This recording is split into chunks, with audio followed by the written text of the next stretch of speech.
You are listening to Two Truths Podcast, a place where we have real conversations about faith, motherhood, healing, and becoming whole in Christ.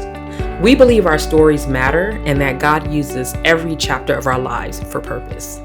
Here, we share where we've been and who God is in our lives today. Our prayer is that these conversations remind you that you are loved, seen, and never walking alone. How you doing? How you doing? I'm good. It's Holy Week. It's Holy Week this week. My God rose. My God, he's risen. The tomb is empty. The tomb is empty. Thank you, God. Lord. Thank you, Lord, for a risen Savior and an empty tomb. Yes, Lord. Yes. You know, I got a question. What, girl? What? What do you think you would have done during Holy Week if you were there? Oh, Lord. I'm trying to think if I would have been one of the persons who believed and then turned, or would I have believed and then continued to believe? I don't know. That's what same. I'm kind of like, because, we're there in modern day time. You know what I mean? Like, you have some people that may have grew up in church and, they know God or they knew God or what they thought they knew. And then they turned away. You have some that just never confessed. And then you have some that know and continue to believe. Yeah.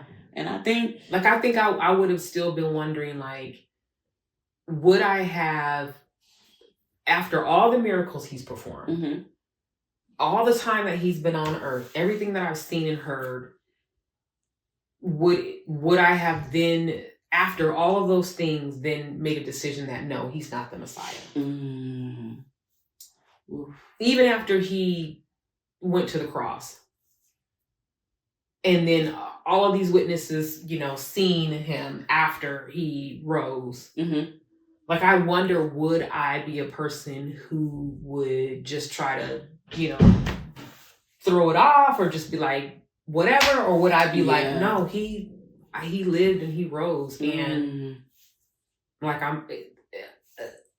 would I acknowledge it? Yeah, same. It's kind of where I am too. Yeah. It's like, sitting here now, I'm like, no, I would believe 100%. There's no way you could have got me not to believe. Yeah. But like you said, at that time in that day, being of that time frame, would we have believed that? Yeah. You know what I mean? Would we have? Because like, after there were people who've seen witnessed the miracles and all of the things that he did, and then still denied Christ, even up until the point that he went to the cross and after. Yeah. After seeing all of the things, they denied him. So it's like, what would have been happening in that day, in that time, that I would have turned course after seeing all the miracles? Ooh, that's good. I don't know. That's good. Same. I want to believe that I'm a person who would be like, no, he's our Savior. Same. Like, there's no ifs, ands, or buts about it. Like, he is the Messiah. Yeah. But then there are things that we see in our modern day. And we could see one opinion about it, and then we could see one think piece. We could see one thing that makes us think something differently about it and be like, well, I don't know. Now I don't know if that's true. That's true. Like, I don't know if I believe that now. That's true. This person did such a good job laying out these facts or whatever that now I'm questioning, like, I don't know, girl. It just makes me think of a key component as I've been on the healing journey. I think, like I said, now sitting in this space, I'm like, absolutely, no, I would believe, I wouldn't waver. But I can see at another point in my life where I would have been like, I don't know. And I think the difference in that, and it's the same that I would like to think of, all of the witnesses of the resurrection in that time. It's kind of hard to understand things and to heal from it, to understand it, to walk through it, to witness about it when you don't have the language for it. When you don't know what it is that I'm trying to convey? What I'm trying to say? What am I trying to tell you, so that you can not only hear it, but you can hear it from my perspective, Yeah. And so I think that's the key difference for me right now is I think now I have the language to be able to convey what I'm seeing, what I'm feeling, what I'm witnessing versus then where it was just kind of like, I don't know what this is. And to that point, what are we talking about today? We are talking about putting language to our pain. Yes. And why that is pivotal. Yes. Why that is key. Yeah. Because I think you said, like, if you don't give it language, how do you know what you're healing from or what you need to heal from if you don't identify it? Yeah. If you don't give language to that pain. Yeah. It makes me think of newborn babies. When they're hungry, they cry. When they're sleepy, they cry. Yeah. When they're, they cry, and you're trying to figure out what cry is this. That's good. It makes me think of, as a first time mom, and your baby is crying, and you're like, oh my God, I fed them, I've changed them, they're dry. What you're scrambling. Right. When you don't have language, it makes me think of chaos. It makes me think of confusion. Right. It makes me think of panic. Yes. It makes me think of all of those negative emotions. Yeah. Because I have to try to figure out what hurt you. What are you trying to tell me? What do you need from me right now? Yeah. And you're a newborn, you're a baby, so you can't just talk to me and say, I'm hungry, I'm tired, I need my doctor changed, or I just want to snuggle. Yeah. Right? You can't say that to me. So I have to be the one to figure out what those cues are and then put language to it. Yeah. Like you said, that's such a great analogy for us as moms, because that's one of the first things that we learn early on is determining what cry means what. Yeah. With our babies. Mm-hmm. What diaper, poopy diaper. Yeah. Food. Sleepy. Mm-hmm. And you start to, the more you sit with it, the more you sit with this child, the more you interact with this child, the more you, you're spending time with this child, then the nonverbal cues become easier, but you got to sit with it. Yeah, you got to sit with it. To understand, to see the things that may not have words. You got to sit in it. And it's the same thing with healing. You got to sit in it to get the language for it. So you just gonna start right there? You just gonna go right on in there? Yeah. That's the part we all forfeit. That's the part we all forfeit. That's true. So that's the part, even as a fully surrendered follower of Christ, it's still some moments where I'm just like, you know what, Lord, I'm not trying to sit in that, Lord.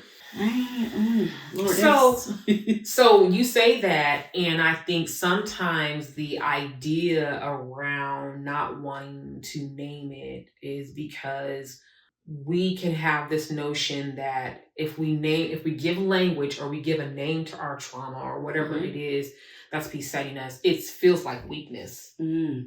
So what would you say to someone who's like, I'm not going to name it X, Y, I'm not going to give it this, because if I name it this, then... I would say you're doing yourself a disservice. You are truly doing yourself a disservice. And anytime that you can speak about something that is hurting you or troubling you, you're not doing it to, hurt someone. You're not doing it to belittle someone. You're doing it to help yourself. Right. You need to know what is going on within you. Right. And a prime example for me is, with my recent diagnosis, right? For years, the enemy was able to lie to me about who I was, what I was. Right. Because I didn't have that language to say, no, it's not that. I think different. I process different. Right. So I spent all these years trying to fit in a box, that was not meant for me. Right. And so being able to heal, you have to know. Right. Because you can be out here thinking for me, I was thinking it was a motivation issue. I was lazy. Right. I was so good. Not creative. Right. I was thinking all of those things. So I spent so many resources, so much time and money trying to fix those things. Yeah. And that was a side effect to what was really going on. What was really going on. Because you could be calling it fear when it's rejection. Yes. You could be calling it depression when it's really abandonment. Yeah. Right? You could be calling it all of these different things that it actually isn't. And if you don't know what it is that you are actually walking through or experiencing, to your point, you will mislabel yourself. You'll be like, oh, I'm just not motivated. Yeah. Something's wrong with my brain. I'm just being lazy. When you don't have a language or awareness around what's happening with you. So you are not moving in a strategic plan, right, to address whatever those issues or concerns are, because you're mislabeling it. And I want to say that giving language to your trauma or to your pain is, again, this is one of those two truths moments, right? We exist in a world of two truths at times. And this is one of those moments where God is still good, but I could also still be dealing with fear, rejection, abandonment, or whatever. Absolutely. Right? And me acknowledging what I'm experiencing is a gateway towards my healing, but it is not diminish who Christ is, right? Like I could say, I'm walking through this journey of fear. I'm experiencing fear. I'm experiencing abandonment or rejection or whatever the case may be. But that in no way diminishes the power of Christ. Rather, what it does is it gives language to it to say, Lord, I'm naming this thing so I know exactly what I'm surrendering to you. Ooh. Right?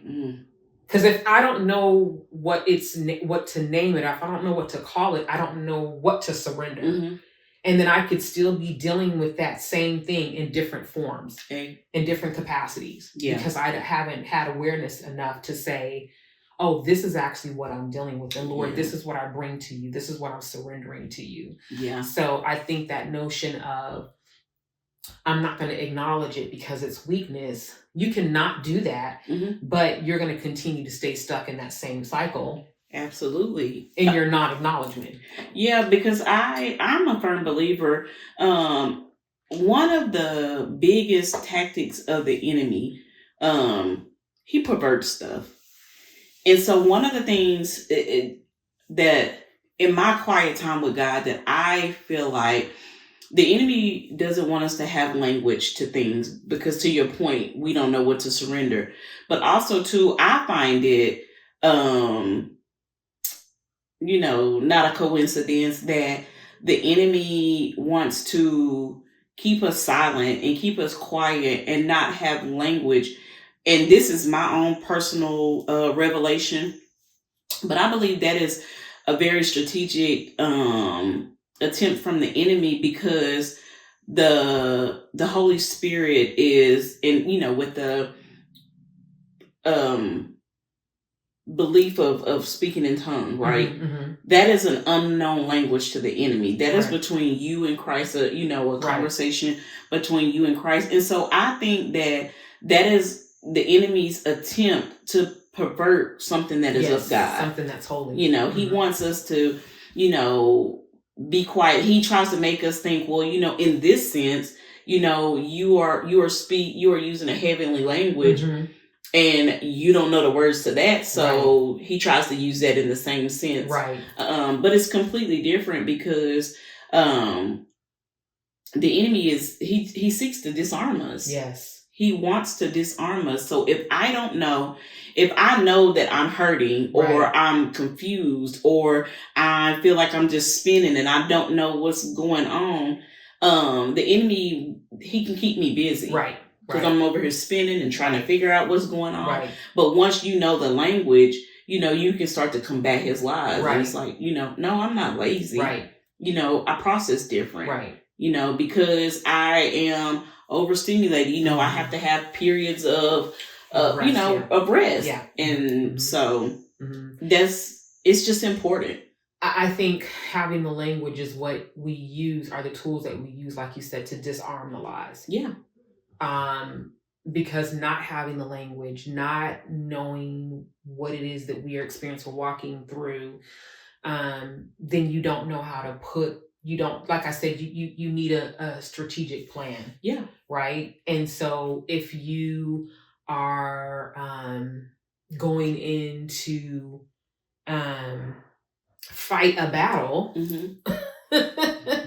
you want to, like, I think about in sports, like in football and basketball, and they watch tapes a lot of times, right? Yeah. They watch tapes so that they know how their opponent is going to move, right? They learn the plays that their opponents are using and then use that strategy against them, right? And they name the plays, right? You got to know how to name the play. So they're like, when they call out, they're doing circle play or whatever. I'm making stuff up. Y'all know I'm making it up. But if they say circle or green or blue, you instantly know, okay, this is the play that we need to put in place. This is what we need to do. But if you don't know that, if you don't know what the play is, you don't know how to be strategic against it, right? And so we need that to be armed with going into the fight, going into the battle. I need to know, okay, they're pretty sneaky. Halfway through the battle, they're gonna pull out a switchblade from their foot, right? Like, so I need to be prepared with extra padding or whatever, right? Because I know that the enemy, if I know that I'm walking through rejection or I'm walking through fear, I know that the enemy is going to use these certain type of tactics to take me down. Yes. He's going to use certain relationships. He's going to use certain experiences on my job. He's going to use certain interactions to take me off my game and to make me miss the mark. Yeah. But if I know how to identify it, if I know exactly what it is that I'm walking through, then when my sister comes to me and says something to me, I don't have to be offended. I don't have to, go into this whole place of offense and be annoyed and irritated and frustrated with you because I was triggered from a place of rejection, right? I can recognize it and receive it for what it is, which is that you're really trying to love on me. You may be sharing something with me because you love me and you're trying to love on me. But because I have been walking through this rejection and I haven't identified it, then I don't know that I'm responding to you out of rejection. Yeah. Right?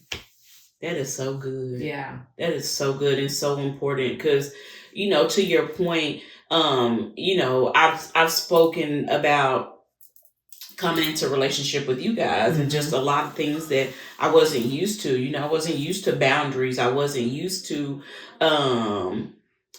specifically the boundaries, and so in that hurt space, being rejected by friends and not knowing why, when you would have the boundaries in place and you would say, hey, Mandy, I'm not going to be able to give you what you need in this moment. So, if it's not an emergency, can we talk tomorrow? Yeah.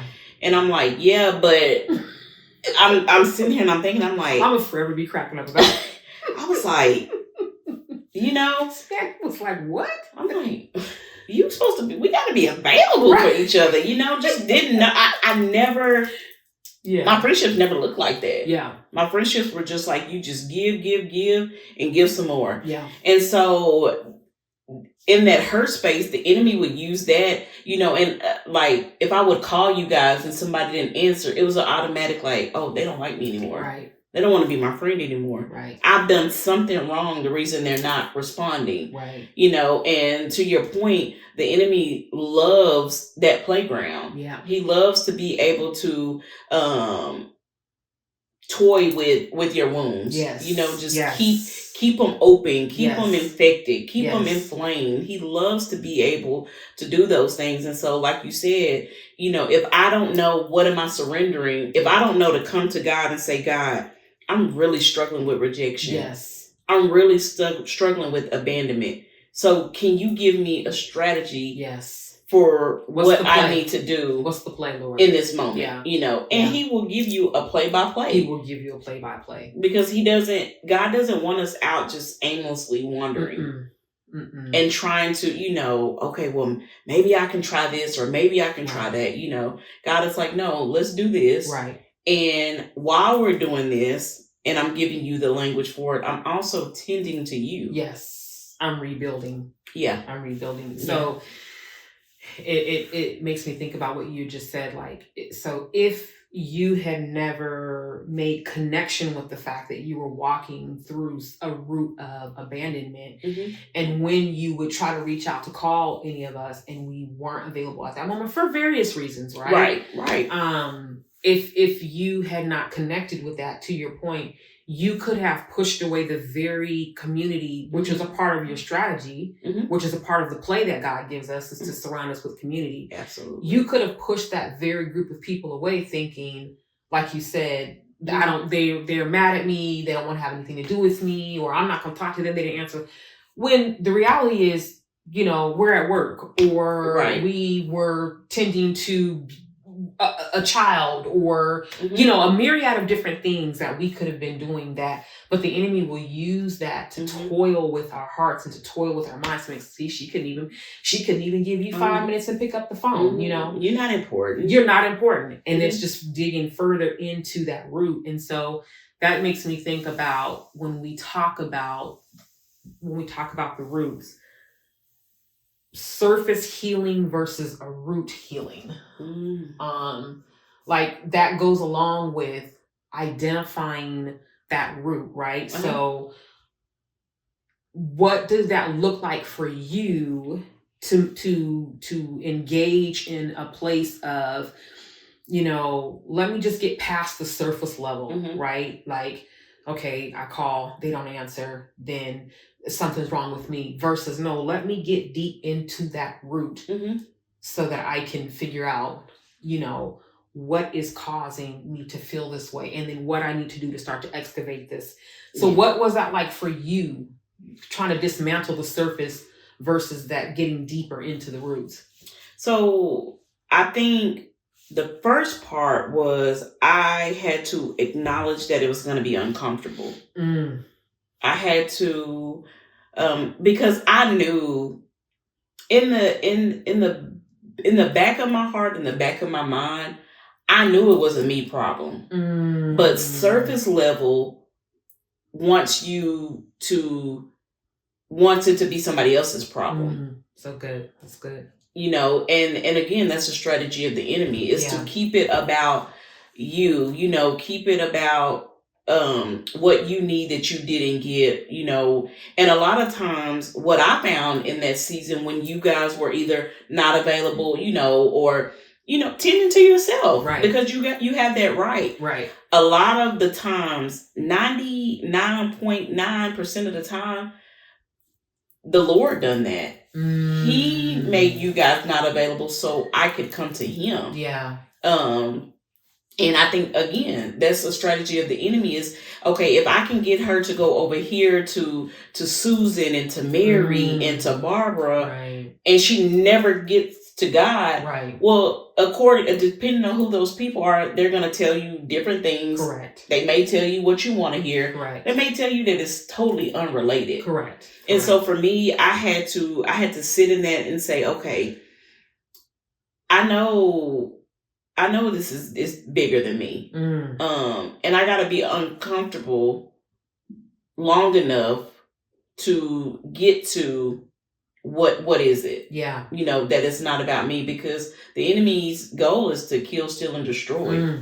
And in stealing, and destroying, he's planting lies. And so for me, it was like, I know these women mean well. I know they love me. I know that they are my people. Yeah. I know this is a God ordained relationship. So I know the things that I'm experiencing right now it's not about them. It's not about them. It's about God putting me in a safe place to be able to excavate. Yeah. Which brings me to point number 2. You can expose those roots just anywhere. You want to say that again for the back? Well, you cannot expose your roots just anywhere. Okay, now give it to the people, like, because for me, a lot of my wounds came from my father. And I grew up in a generation where you did not have permission to expose those kind of things. How dare you say that an adult, an elder did anything to offend you? You know, even from a young age, I can remember things said, like I would be like, oh, they get on my nerves, and they would, you don't have nerves to get on. You don't have nerves to get on. And so I know now that there are certain places, you know, for instance, majority of my dad's side of the family, I can't say safely that my dad hurt me, you know, because number one, they don't see him in the same way that I see him. Right. You know? Right. And so for me, it will continue to make me feel like I'm the problem if I'm not exposing my roots in the right environment. I have to go somewhere to where it is someone on the outside looking in, someone that is removed from the situation that can give me clarity and advice that's going to point me back to Christ. So good. And I'm not willing to expose my roots in any environment except for an environment that's going to point me back to Christ. It's going to point you back to Christ and be safe, because I think, to your point, you said this earlier, you could go seeking validation from anybody if it's outside of Christ and it's outside of a safe exposure area. And that person could say things to you that could either help or hinder. They could cause the roots to dig in even deeper. Absolutely. Right? It makes me think about with my father, and, you know, we've talked about this before, but my initial rejection wound came from some words that he spoke over me. And, you know, I'll be very honest with you. I had conversations with my father up until the time that he passed, where we'd been able to talk about some things. But I don't know that I ever would have had the release or the freedom that I feel to maybe share some of the things that I've shared since he's passed. Yeah. Just because, you know, I had such a reverence for my father, and I still do have a reverence for my father. But I'm not the only one who holds that reverence for him. And like you said, I had an experience with my father, but everybody else had a different experience because he was both their father and, he was their pastor. Yeah. So he was both my father and my pastor, but he was the pastor for everybody else. And so, you know, I was always very careful about anything, you know, where that's concerned. And I think if I had not got counsel in places where there was people that were wise enough, and I exposed my root in the wrong places, it could have gone into a different space.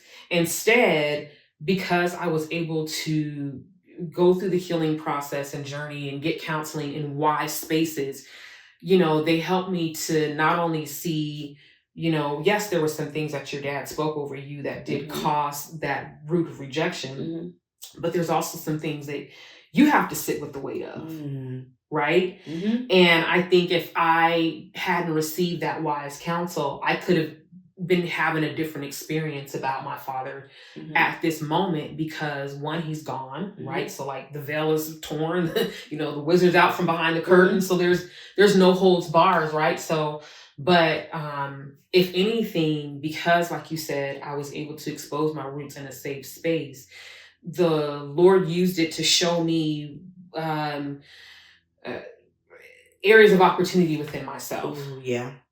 While also acknowledging there were some words that were spoken that caused me some rejection, but the Lord also showed areas of opportunity within me as well too, because it was in a safe space to be able to do that. So I harbor and I hold no ill will against my father. I love my father. I believe that he did the best that he could with the tools that he had. Absolutely. And I believe that my dad loved me. I believe that wholeheartedly he loved me. I didn't know that I always believed that early on, but I know that I know that my father loved me. And so in walking through my journey, the Lord allowed me to see my own humanity, which allowed me to see his. Wow. The Lord basically kind of veiled my eyes for a time to allow me to see it through his perspective. Wow. Like, he's my son, just like you're my daughter. And the same way you have human flaws and errors, he did too.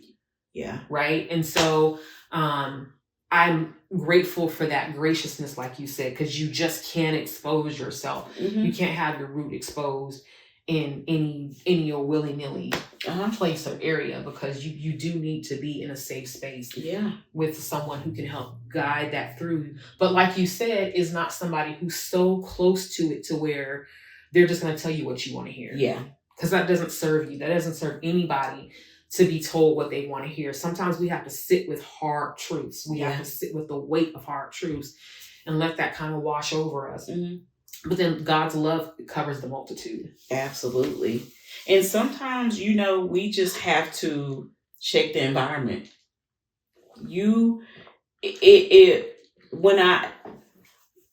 We pulled my son from public school in about 9th grade, and we put him in a private school.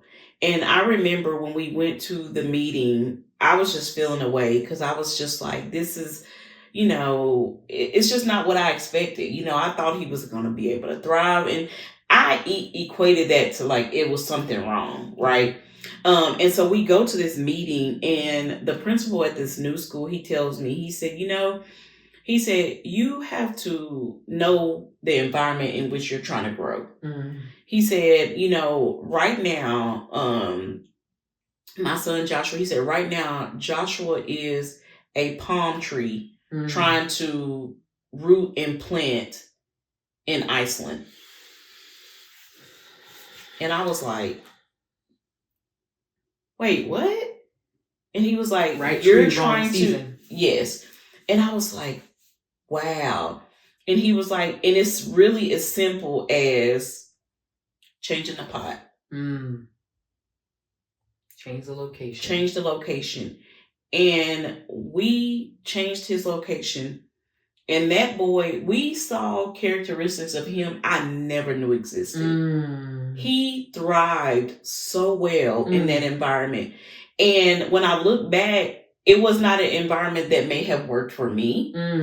Yeah, that's good. But it was perfect for him. Yeah. And that's the same thing with our healing. There are some things that God is like, I can't expose it to you in the environment that you're in right now. Ooh, it's good. Not safe. It's not, you're not going to be tended to the right way. You're going to be neglected. And so there was a lot of things that I knew was a me problem. And I would try to get to the root of it, but I was just in the wrong environment. And so God didn't allow some of those things to start to show up, or God didn't start giving me the language to certain things until I was in the right environment, surrounded by the right people who were going to say, okay, Amanda, I'm going to correct you, but I'm correcting you in love, because I don't want you to live beneath the privilege of the believer. So good. And so when you are in the right environment, it's like now I can call you and I'm like, hey, Stacey, keep it real with me. If I'm wrong, tell me and I will make it right. Yeah. Whereas I feel like before I was like, whatever I say, she just need to be ready to ride, you know? But I think being in this environment with you guys, and you guys holding me to a higher standard, and you guys saying, no, you're a believer. Yeah. We are sisters in Christ. We are here. Even in the hard, we're going to walk alongside you. So let's visit that. Yeah. Because I don't want anything to keep you bound. I don't want anything. And that's what, now I'm in a season of where things that I just thought about myself, God has given me the language, and again, like I said, with my recent diagnosis, for years, I would even come into agreement. I'd be like, I'm just weird. Or I'd be like, I'm quirky, or I'm, this or that. And I would just agree and solidify those lies. And then I got in the right environment with the right people who allowed me to be safe. Because I remember years ago, I had conversations with y'all, and I was like, y'all, I think I may be on the spectrum or something. Yeah. And you guys would acknowledge it, but you never would just play into it with me. And so then when I felt safe enough, to get tested and all the things, and they were like, it's ADHD, and I was like, what? Yeah. Huh. Yeah. And so years of beating myself up, years of trying to change my natural wiring, now I'm in a season to where I'm like, that doesn't work for me, you know? And even when, when we were on the phone a few weeks ago, and I remember saying, you know what, I'm not going to open that tab today because, whereas before I just never felt safe enough to, when you think of having some type of diagnosis, no matter what it is, you expect people to walk away. Yes. You expect for people to leave you because it doesn't work for them or, people don't have to deal with things. Right. But I believe, like I said, I've been aware that it was, something that I needed to work on. Yeah. But God allowed me, which is such a gracious gift. Yeah. Such a gracious gift for God to allow me to be in a spot to where you guys are, okay, yes, let's acknowledge it, but also let's help you, learn how to use this in a positive way instead of solidifying, the negatives. Right. Yeah. And I think to your point in saying that even when you shared with us, hey, I think this may be what's going on, we didn't diminish it in the community and say, girl, and just throw it off, and just like whatever. Like you said, we acknowledged it and we said, okay, how do we support you? Because if this is what it is, what does our support look like for you? Yeah. And I think that's important because I think that if we had just been like, girl, whatever, you're tripping or whatever, you would have felt gaslit, right? You know what I mean? Yeah. And then it could have prevented you from seeking further to understand what is going on with my brain, right? Yeah. Like how exactly am I responding? Like what exactly is the deal with me right now? So I think that to your point, God waited for you to be in a community where we were going to say, okay, if this is the case, then how do we support you with this? Yeah. What does it look like for you? Like what do you need in order to be your best self, right? We didn't diminish it. We didn't let you just languish in it, but we also said, how do we support you? And I think that's another example of making sure you're in a safe space to expose that root because somebody else could have been like, girl, they could have said something that could have caused the root to go deeper, right? They could have triggered some other things within you if they hadn't been intentional enough to say, okay, all right, well, what does this look like? Yeah. So I think, to your point in this season, that kind of makes me think about giving words to emotions that God already sees them. You know what I mean? Like, and I think, sometimes as believers, we can be like, well, I don't want to put that on me and I don't want to say this and I don't want to say that. And I think I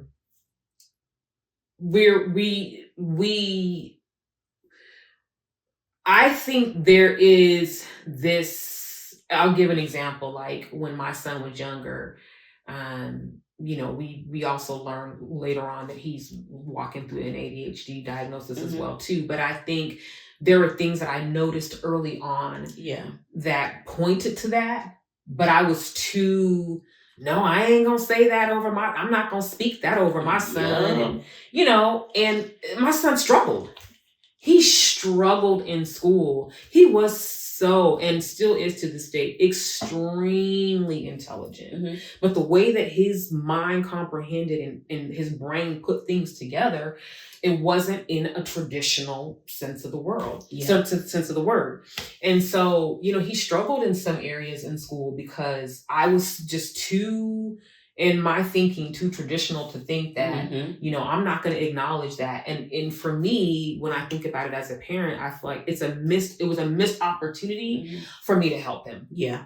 Really at the end of the day. Yeah. Me acknowledging that this is how his brain is wired, again, is not me diminishing God's capacity. Exactly. It's not diminishing who God is. It just says that this is how his brain is wired. And it's because his brain is wired this way, this is the type of support that he needs. But I don't want to claim that. Don't put that on me. And because it's no different than saying, if you are in a season where you have any type of ailment or illness with your body, right? Like acknowledging that you have a cold doesn't mean that you are saying it's unto death, or you know what I mean? It's saying my body's not. I'm living in a human body in a fallen world. My body is subject to disease because it is I don't have my glorified body yet. So because it is subject to disease, but God in all his graciousness knew that in our humanity that our bodies would get sick. So he has put ingenuity into the world, and he has put creativity, and he has put thought process, and he has put medicine into the world to say, I knew that these human bodies were going to get sick and that they would sometimes fail. So I've given people the knowledge and the wherewithal to figure out what type of medications they can take that will help to aid in their human body. Does that trump prayer? Of course not. Right. Does that trump reading our word and speaking over ourselves? Of course not. None of that trumps who God is, but it's to say that the two can work in tandem. It's to say that, if I am a diabetic and I know that my body depends on insulin, and I need this insulin, and I'm going to the Lord and I'm praying, I'm like, Lord, heal my body. The Lord's like, I gave you insulin. That's part of your healing. I'm not going to then deny God and be like, well, no, Lord, because the Lord may not choose to do a full-on miracle in that way. And he does that. We know that. We've seen people who've had their bodies healed completely. But that's not always the way that the Lord chooses to do it. Sometimes it comes through, take your insulin. You know what I mean? Take your Tylenol, take your Motrin, right? Now, we say use wisdom with everything where that comes into play. But if we're not willing to already name an emotion that God already sees, if we're not already willing to name a thing that God already knows, then we miss an opportunity to partner with Christ. Exactly. We miss an opportunity to say, okay, Lord, it may be true that I have ADHD, but it's not true that ADHD has me. Exactly. Right? Exactly. So I'm an overcomer in you, Christ. So, okay, this just tells me that my brain is wired differently. That's all it is. So now that I know that my brain is wired differently, what do I do with this knowledge? Right? Knowledge is power. So now that I know that, how do I move forward and use this knowledge to inform how I need to move throughout this world? Because ultimately, your goal and the purpose that the God has for us is to use us in this earth. I need to know how my brain is wired so I can know how to be used. So that's so good. That's so good. And for me, language is a vehicle to lean in. Language, for me, understanding a diagnosis, since my diagnosis, and I am going to be transparent, I do take medication, right? But ever since my diagnosis and treatment, I have become more creative. I have become more accepting of myself. That's good. I have learned to have grace with myself. That's good. And I've learned that it may take, before I would try things, because, I am a risk taker. I am a creative through and through. I take risks. I'm spontaneous. But what it has also helped me learn to do is, if I try something and it doesn't work, reroute. Whereas before, I would have, and I've told you this about, Stacy is an avid, exceptional record keeper, right? Yes, I am. I mean, anything. She probably got this conversation, transcribed somewhere. I do. But, when we all got together, and I've stated before, there's 6 of us, and you have 4 that are very structured, and then you have 2 me and our sweet Mari, but I think I trump Mari. You know, I think you might trump Mari. I think I trump Mari. I think you might trump Mari, yeah. But one of the things in our relationship, I would always, you know, just be in awe of how you guys kept records and schedules and all of this. And y'all would be like, oh, we have a meeting Sunday at 3. And I'm like, what? We do? What? Wait, what do we mean? What y'all gonna tell me? And then I would be offended because I was like, I didn't know that. And y'all were like, yes, you know, and his face is like, Amanda, we talked to you Thursday at 3:48. You were aware. But what it has helped me see is, you know, because I used to try to adopt your ways. Yes. I would try to adopt, you know, covet. Yes. Let's be real. Yeah, I would try to covet how Stacy done it, how Anjali done it, how this person done it. And it didn't work for me. Yeah. And so then I would beat myself up. And then I would go back and agree with the lies. You lazy. You're unmotivated. Yeah. You can't do it, you know. Yeah. Instead of saying, okay, I like that. I like the structure it brings, but now let me see how I can make it work for me. What can I incorporate? Yeah. Yeah, you know, and so, you know, I have my Post-it note system. You know, I created my own planner that works for me. Yeah. And so, but that comes from the language. Yeah. That comes from knowing there's nothing wrong with me. Right. I process and I'm wired different. Absolutely. And so what can I use that's going to be beneficial for me? Right. You know, not staying stuck in this cycle that the enemy wants me to compare. Yes. And to be envious. Yeah. Because I'm not like that. Or, comparison is you know, a thief of joy. Yes. Yeah. And so you know, I'm just a firm believer in, you know, the language is a vehicle for you to lean into all that God has for you. Absolutely. And to your point, I think you've created a very nice journal at that. You said something as it relates to trying to do it in the way that, you know, maybe I would do it or Anjali would do it or, you know, Chanel or any of us would do it. And that's not what God called you to be. He did not give you the knowledge of your diagnosis to change you. Right. Right. Mm-hmm. He knows who you are. Mm-hmm. He knows how your creative brain is wired. He knows, exactly who he's purposed and called you to be. Mm-hmm. If anything, he's given you language and he's given you awareness so that you can take it and use it to its furthest good. Yes. So you could use that for your a tool and a vehicle to increase your capacity. Yeah. Right. Not to say, well, let me run this play like Stacy runs it. Yeah. Right. Instead, it was to say, I just gave this to you so that you could have strategy. Yeah. So that you could have again, a play. So you know exactly how to move forward in this earth, in this space. But let's be clear, I still expect you to be who I've called you to be. Exactly. I've created you that way. Mm-hmm. You know, and so I think that to your point, if we don't have that language and we don't know who or what we're meant to be doing, we can fumble the ball. Absolutely. Right? We could be out here on the field like who, what, where, and when. Not knowing what's going on. Not aware. Are we playing basketball or football? Uh-huh. Like, what game are we in right now? And the Lord's like, I'm not giving you this awareness so that you can be, you know, I want to do it like this person, do it like that person. No, I'm giving this to you because this is going to be an aid, a vehicle, and a tool to help you increase in your purpose and your destiny and what you're called to do. Now that you have knowledge and you know you have something in your hands, I'm giving this to you so you can take it and use it in a way that's going to be, again, like I said, that's going to go towards furthest good. Yes. For sure. Yes. Yeah.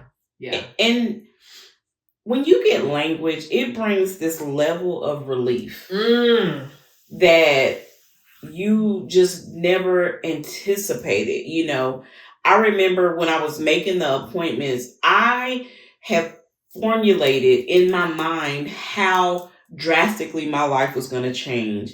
I was anticipating who was going to have an issue, who was going to say, all of this played in my head, you know.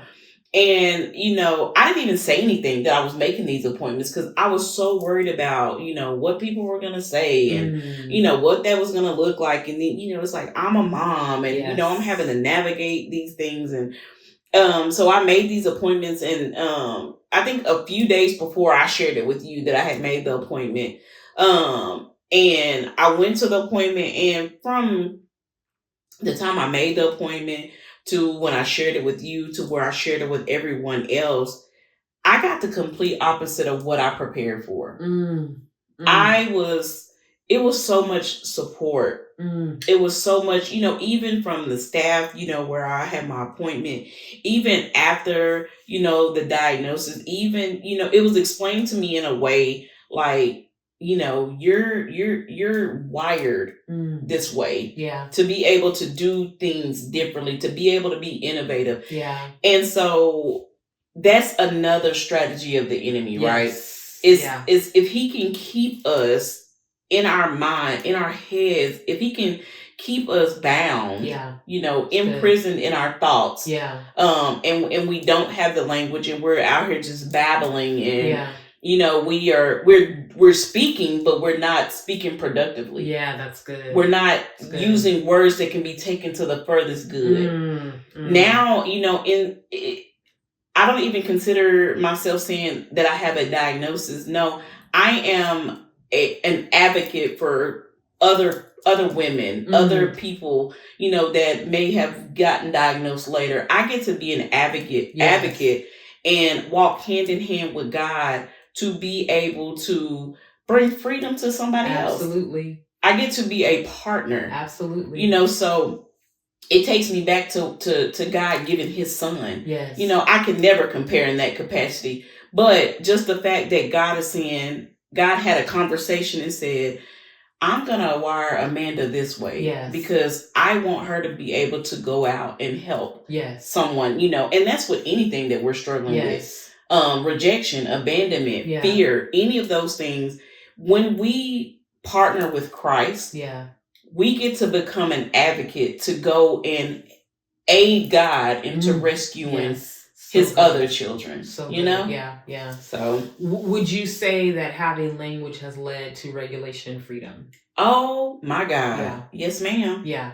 A freedom that I never thought I would get. I just knew I'm just this way. I'm gonna be this way. And really and truthfully, if I'm being honest, I was tormenting myself. Because I was trying to make things.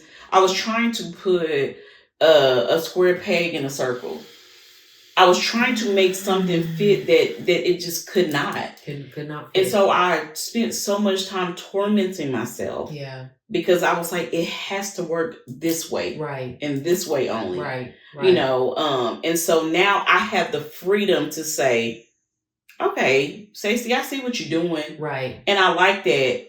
Give me a minute. Let me figure out how I can make it work for me. Let me adapt it for myself. Yeah. Yeah. And then we make, you start here, I start here, but we meet here. We're going to meet in the middle. Because I'm going to tweak it for me. You're going to tweak it for you. And then we get to, merge and again, partner with Christ to be able to say, Christ, these different personalities can work, because again, to the lie that the enemy tells women can't be friends, or it has to look the same, or you have to act the same, or be, we have demolished that lie. Absolutely right.